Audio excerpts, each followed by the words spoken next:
Hey, how's going? Alrighty. The next few recipes I'm going to do is just crap from the cupboards.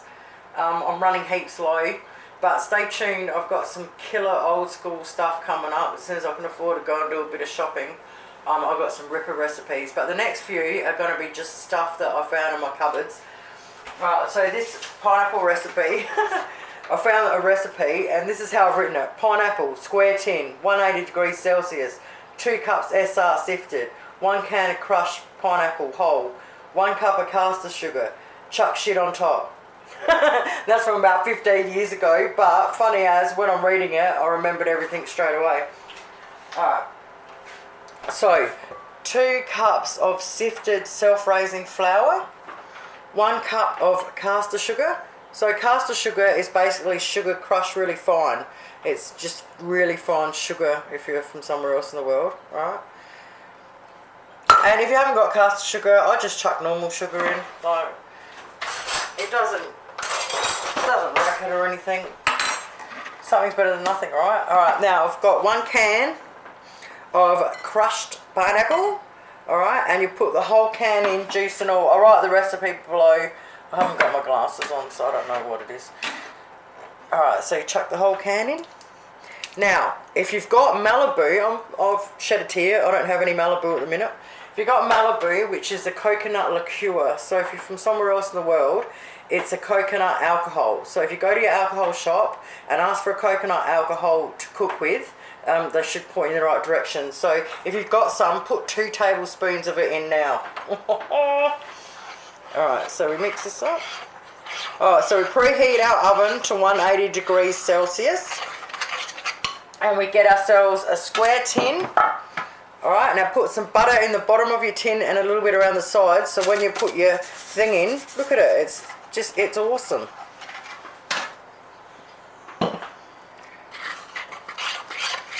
at that, 3 ingredients, 4 ingredients if you've got Malibu. Oh, look, the Malibu in it is just yummy. Pineapple and coconut go so well together. Oh, smell that pineapple. Oh my god, I'm so excited. This was like right at the bottom of everything. I've forgotten all about it, but when you're using food from the cupboard, alright, done. Get your square pan, put it in there. I didn't write down how long or anything, so I will tell you not too long how long it goes in for. Alright, now what I'm going to do next is optional, okay? So is the Malibu, that's optional as well. So if you, I'm going to put coconut on top. Now if you don't like coconut, don't put the Malibu in and don't put the coconut on top. But if you love coconut and pineapple are so tropical, they go hell good together. Alright, so once you've got that in,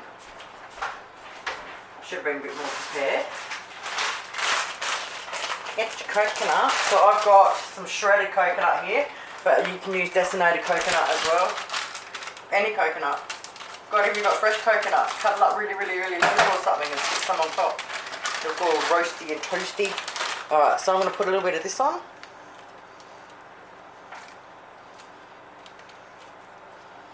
And hopefully I've got some slivered almonds still in there, even if it's only a few. Now remember, these are optional, you don't have to put this on. It's tasty on its own. Alright, so if I've got some slivered almonds left, they just go so well. Oh, I wish I could find my recipes because I've got no memory of this, what's that Christmas thing you do? The trifle? I had this tropical trifle and oh my god. So I'm going to dig deep and see if I can find it for Christmas. Oh, so many Christmas recipes. Alright, so I've got a few left. So I'm just using the Aussie slivered almonds, because when you put them on, they get roasted, obviously. And I'm going to put a few of them on top. But yeah, mix it up. Just think what else goes with pineapple if you don't like coconut. Or just, like I said, just leave it on its own. But I love mixing stuff up. Okay. Whack her in the oven. Oh man, this kitchen smells amazing. Alright, it took exactly half an hour. Nice and spongy. Is that spongy on top? Nice and firm. Half an hour. Leave it in that for 5 minutes. Put it on a cooling rack on the paper for another 10 minutes. Check this out, my friends. Not bad for 3 ingredients, eh? sticks if you want to add a few little bits and pieces to it. It's beautiful. It's a cross between a slice and a cake. So I'm just going to call it pineapple crush. It is so yummy. If you want to eat it hot with ice cream or cream, it'd be beautiful like that too. It's beautiful on its own. It's a real stunner. Thanks heaps for watching, and have yourselves a great day. I'll catch you soon with another budget busting recipe. Bye.